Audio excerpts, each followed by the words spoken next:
I'm with delectable. In fact, I'm seeing her in a different light today, because most times I see you always, People think gabbed I up. have a swollen neck or something. So I want to you show people that imagine? I have a neck.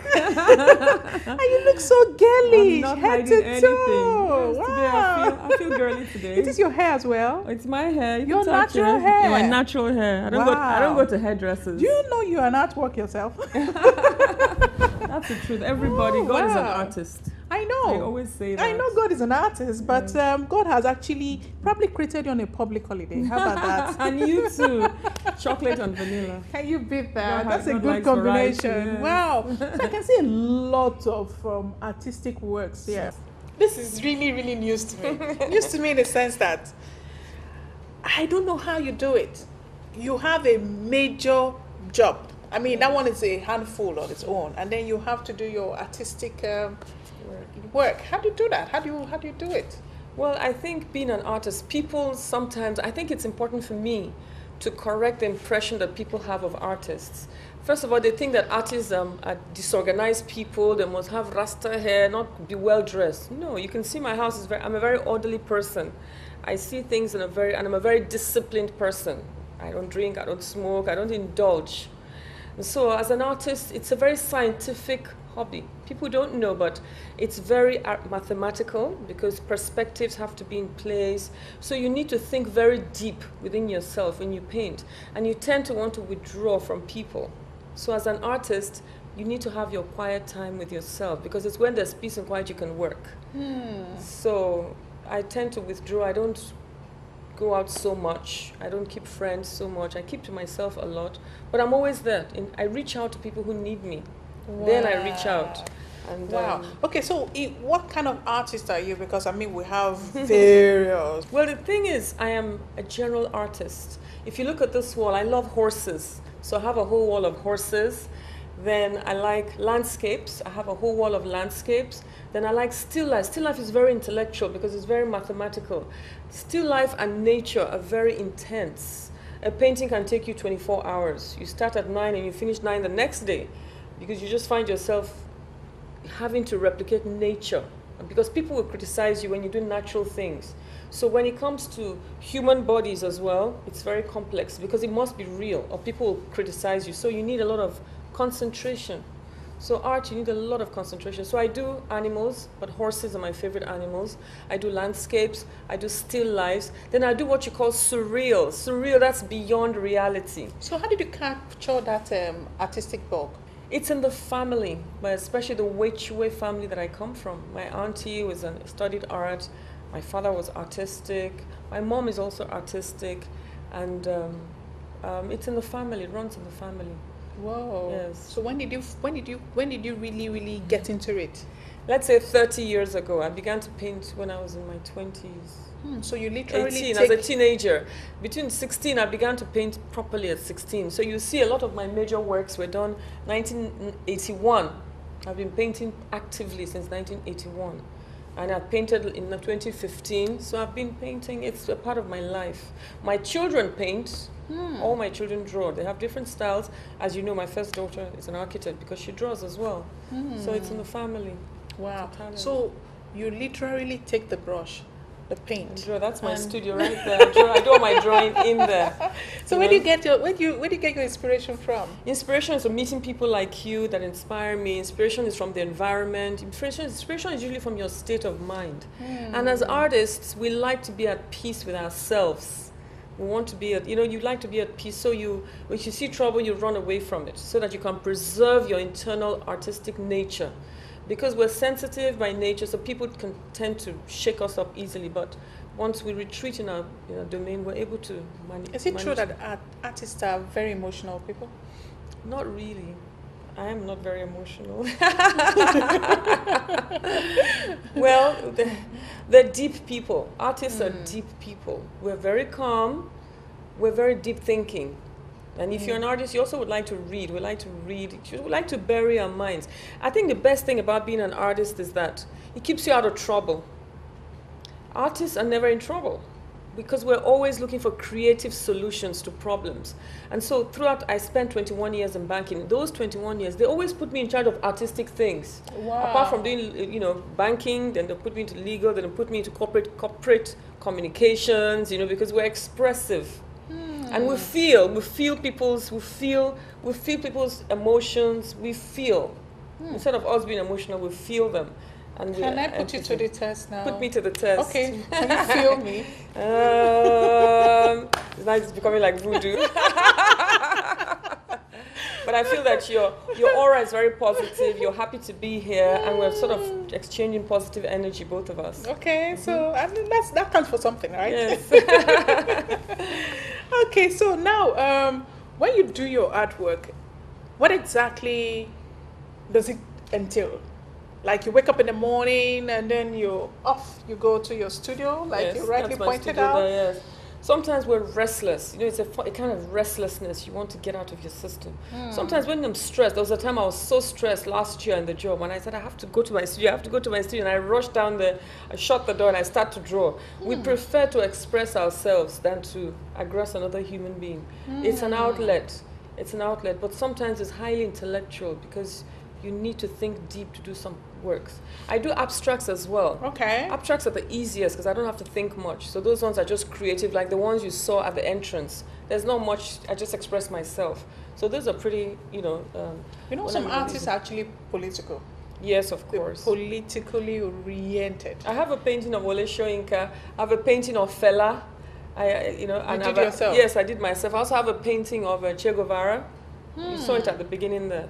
Because I admire political artists that have a message. Fela continues to live. Do you have a political view? Right now, I can't afford to have one. I'm a technocrat. We're hired for our brains and our energy. I have a lot of energy and I use my brain all the time. I think it's important for a woman to be known for what she has up here than anything else. God may give you beauty, but beauty is like a flower. It will wither and it will go, and nobody will remember it. So if you focus on your looks or your body, you will not move far. So as a woman, even if you have beauty, don't let it distract you. That's one of the things we learned in my family, Uwechwe family, that all the women were encouraged to be intellectually endowed. If you fall in love and meet a man and marry, fantastic for you. But if not, keep yourself happy between yourself and your God.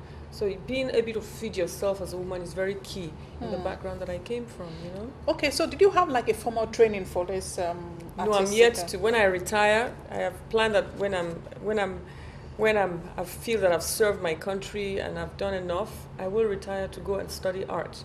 I sculpt as well. I'm a sculptor. Wow. Yes. I don't have my sculptures here, but I'm going to do a new series. So the knowledge you have from the art is actually the one you It's gained a hobby, from your parents, you said that your dad. Well, it's just it's innate. It's natural. It's a talent God gives you, and when you're blessed with a talent, you don't know where it came from. It just you express it. Find yourself. Just pour it out, expand it. Oh wow, that's nice. I wish I have it in me to just. You do. You already sound like an artist. Expand it, express it. You're good. Thank you. You're probably good at poetry. Maybe good with words or something. I don't know, but I mean, you are my mirror, so you tell me. Yes. So now, when you talk about arts and tourism, let's close that gap. How do they even come together? Well, it's one and the same. Tourism is the head. Everything comes under tourism because tourism is a value chain that carries and propels and touches every sector in the industry. So art is just part of those things. Culture, everything is under tourism. Tourism is what makes people want to go and explore. So you want to see, it could be the art, it could be the culture of the people, domestic tourism, it could be festivals, it could be the carnivals, it could even be the educational system or the value system of a people like the Yorubas. They always curtsy. That for me is art. It's tourism for people to learn about tribal marks, to learn about hairstyles, and to learn about Dobaleng, you just have to, you curtsy when you greet your auntie, and things like that. And I teach my children. I'm not Yoruba, but I've imbibed certain habits of the Yorubas, into the lifestyle of my children, because they need to see themselves as Nigerians. I tell my daughter, you have to learn Yoruba, you have to learn Hausa. as well as Igbo, you know. Was it a coincidence that from the arts, from the banking, from other jobs you have done, you now went into tourism? Was it planned? It wasn't planned at all. In fact, I rejected the job. I said, tourism for what? I mean, I don't know anything about tourism, you know. Yes, I'd like to serve my country, but, you know, it's just the will of God. Because if God wills something, even if you fight it, you still end up with a job. And that is how I'm here today. And how far so far? So far, so good, but could be much better. That's what I'll say. Tell us about it. Thank you. When I start talking now, you just stop talking. Because I talk when it comes to tourists. Nobody's listening to me. You sleep, I tourism, breathe. you breathe it, you talk it, you cry it, you laugh it, you do everything. In fact, Absolutely. you are an epitome of tourism. Yes. I mean, let me start by saying one of the shocking things that we can reveal is that in 2015, Nigerians spent $110 million getting visas to go to Dubai. $110 million was spent in Nigeria in 2015 by Nigerians to get visas to go to Dubai. And in 2015, $2.5 billion was spent also by Nigerians traveling around other countries, not Nigeria. So this is this predicament we have now. Yet, today, tourism is the greatest employer of labor in the world today. Tourism, 1 in every 11 jobs, is tourism related. It's not only that, tourism contributes about 10% to the global GDP today. Worldwide. So the people in the world already appreciate tourism. Countries like Cuba in 2014 was doing 6%. In 2015, Cuba has moved to 11.2%. A country like Brazil was doing 7.8% the year before, and last year they're doing 9.6%. Kenya was doing about 11%, they're doing 13%, and so many other countries. Even South Africa is doing 9.9%, and a country like Gambia is doing about 17.7%. And then you ask yourself, what are we doing? What is Nigeria doing? In 2014, we had inflow of 2013, we had inflow of customers of 4.03 million people came, international arrivals. And in 2014, 4.88 million people came into Nigeria. That leaves us at an approximation of about 4%. Now that's really low, considering that we have what all these countries that I've mentioned don't even have. We have so much to offer. And Nigeria has to do a lot more than that. We are now, oil has hit us in the face. Oil 15, 20 years ago was where tourism is today. And what I would like to say is that oil has reached its peak, it's leveled, and it's crashed. But before that, let's not just destroy oil like that. Local content. So it has developed the local content. We have incredible intellectual capital in Nigeria. The amount of intellectual capital that we have, people, you, me, collective intellectual capital is so rich that Nigerians in the oil and gas have excelled. The number of Nigerians that are doing well as the local content is excellent. They're doing very well. But oil is down now. Now we're looking at so many alternatives. We're looking at agriculture. The government, before the past 5 years or in the past 10 years, has been looking at agriculture as a good alternative, yes. Yeah. But then agriculture takes 3 to 5 years. For example, before you can sell 1 ton of cocoa costs about $2,500. A ton of cocoa costs $2,500. But it takes 3 to 5 years to be able to prepare it and then export it. Then you start another process, another 3 to 5 years before another set to earn just $2,500. Now, that $2,500, you give it to me as a tourist. The tourists will not just export anything. The tourist will go, leave his house, leave the hotel, arrive here at our airport, go on the roads. You have the Ministry of Works, Transport benefiting from that journey. To enter the car, go and put fuel in the car. That's oil and gas. Oil and gas is being touched by tourism. When he goes to order food, he orders food in a hotel. Agriculture, whom we're supporting, the agriculture we're supporting today, is actually benefiting from tourism. Mm-hmm. So why are we giving more accolades, more help to agriculture when it takes 3 to 5 years? Now we talk about infrastructure. Well, let me just finish the tourism value chain. Okay. When you get into the hotel, you have to sleep on the bed. They have to clean your room. That is manufacturing sector. They have to manufacture the linen that you're going to use. They have to wash the bed sheets. That's manufacturing. Everybody benefits from tourism. Yet this country, we're not looking at that. Let me tell you something else that I've not said before. Tourism fights corruption. Ask me how. Oh, please. Tourism fights corruption because when the money is being dispersed, it's a retail, it's a mass, it's a grassroots expenditure. It trickles down. It's not. Nobody can steal. In tourism, there's no corruption. You fight corruption because you empower masses. When money exchanging hands, it's in little trickles. You touch everybody in the value chain of tourism. The farmer, the fruit seller, the groundnut seller, the biscuit seller, the food seller, the cleaner. You create jobs, the receptionist. It makes people happy because it's hospitality. Hospitality is warmth, love, showing love with one another. Okay, so now, how prepared is Nigeria? I mean, because if I want to go somewhere, I'm talking about comfort, I'm talking about security, I'm talking about safety. How prepared, how endowed is Nigeria in this sense? Well, Nigeria is prepared. We have so much to sell, with or without security. Because I continue to ask this question. The days when Nigeria had security abound, were we practicing tourism? What's the answer? No. So we keep saying security. We have to have a private sector. You see, tourism is a private sector driven activity. Where's the one place you want to work that you haven't worked yet? I've not been in the telecom. Okay. And aviation. I like aviation. You like to fly? Yeah. Are you I was learning to fly as a pilot when I was a young girl. Really? Yeah, I'd go to the airport to go and meet with my friends and see how to fly and everything, Wow. you know. I love planes, I collect planes, and I married a pilot. I married an engineer. Wow, So, that's interesting. And so then, much. interestingly, your daughter too is also into. My first daughter, yeah, she's in the military.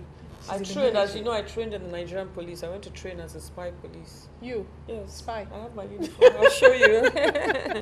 So what did you learn from that training? What I learned is discipline. I have a surprise for you. What is that surprise? Please tell us. We talk about infrastructure, we talk about safety. There's a particular type of tourism called adventure tourism. Have you heard of it? Adventure tourism, you don't need infrastructure. People who do skydiving, like my daughter does skydiving. She jumps off planes. She says, oh, I get a license. I want to jump and see what it's like. I go here, jump, you know. There's skydiving, there's scuba diving. There's camp tourism. There's camping, there's hiking, there's hunting. No, but with all these things you just mentioned, there's one thing that comes to play. Yeah. The Nigerian emergency response, because some of these things are kind of risky, you know, they involve some element of risk. How prepared is the Nigerian emergency agency? Yeah, but let me tell you, this kind of you don't need anything because these people are seeking thrill. They're seeking adventure. They're seeking danger. Oh. They've come to risk themselves. The people who jump off the planes, you jump off the plane, anything can happen. It's just between you and your God. Who can give you security there? It's just you and your parachute. My daughter jumps. She jumps off planes. And I'm like, what if the thing doesn't go? They've told that you know what to do. Are you signing? When you scuba dive is, you know, yes, you need instructors and all that, but these are adventure seekers. There are people who even want to travel when there's war. They want to be in the middle. Don't you have those reporters? I'm poor, and that's tourism. Those are Igbos. Danger tourism. Those are Igbos. But we're always copying Igbo people. We're always copying them. So let's copy everything, you know. There are things Nigerians will copy, and there are things Nigerians will safely not copy. Do you understand? Yeah, fashion and all, but when it comes to risk and danger, the Nigerian man or woman will think twice and say, come on, if I go there, it means, oh, I'm there for next weekend, I won't be able to attend. I'll go with it. They'll carry talking drum with them, they're drumming away. You know, so yes. These are some of the things that I know Nigerians are not really inclined to doing. They don't take such risk. Hope is very important. The Nigerians should have hope. It's not over till it's over. Lenny Kravitz says, baby, it ain't over till it's over. Oh, wow. That's the story of Nigeria. It's not over till it's over. So we keep moving and trudging along. The grass always seems greener on the other side. Yes. But it's not. As part of your patriotism, if I'm a success, you're a success. If you can add value in the lives of my children, the staff thing, if you can add value in the lives of my staff, by giving me a bus. You have been patriotic as a Nigerian. That's how I got us to have buses for my staff. I went around asking corporate, private sector, corporate. I said, we have no transportation. My staff work late. I need you to please provide. And they provided. And we hear that you're a mother to all of them over there. Okay, you mean my staff? They call me a mother because when they're punching me, I'm still loving them. I don't know, they're my children, really, And when it's time to give tough love, you at least give them that tough love as well. I give a lot of love. My staff are interesting because last year they gave me a commendation letter. I trained all of them. And we don't have money.